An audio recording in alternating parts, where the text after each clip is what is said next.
बिहारमध्ये पुन्हा एनडीए की महाआघाडी सरकार, नीतीश कुमार की तेजस्वी यादव, कोण होणार बिहारचा बाहुबली? आज होणार फैसला। थोड्याच वेळात 243 जागांसाठी मतमोजणीला सुरुवात। आमचे कार्यकर्ते सर्व मतमोजणी केंद्रावर तैनात असतील। अधिकाऱ्यांचं चुकीचं काम दिसल्यास तिथेच उत्तर देऊ। बिहार निवडणूक मतमोजणीच्या पार्श्वभूमीवर तेजस्वी यादव यांचा इशारा। रत्नागिरीत भाजप शिवसेनेत संघर्ष उफाळला। खेड नगर परिषदेतील जागा वाटप मान्य नसल्याची भाजप पदाधिकाऱ्यांची थेट मुख्यमंत्र्यांना तक्रार। योगेश कदमांविरोधात व्यक्त केली थेट नाराजी।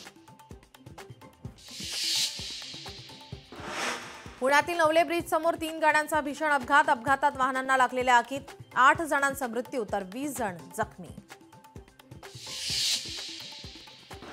पुण्यातील नवले पुलावरचं दुर्घटना प्रकरण, मृतांच्या वारसांना 5 लाखांची मदत जाहीर। मुख्यमंत्री फडणवीसांकडून दुःख व्यक्त।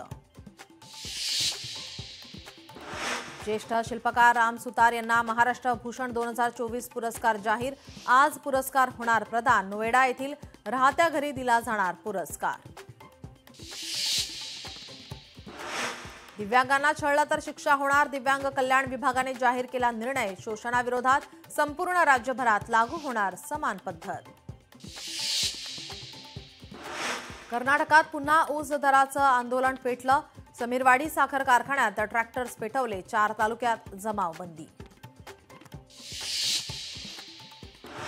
अक्कलकोट तालुक्याचे माजी आमदार आणि भाजपचे ज्येष्ठ नेते सिद्धरामप्पा पाटील यांचं निधन। वयाच्या 88व्या वर्षी घेतला अखेरचा श्वास। सामाजिक, राजकीय आणि सहकार क्षेत्रात शोककळा।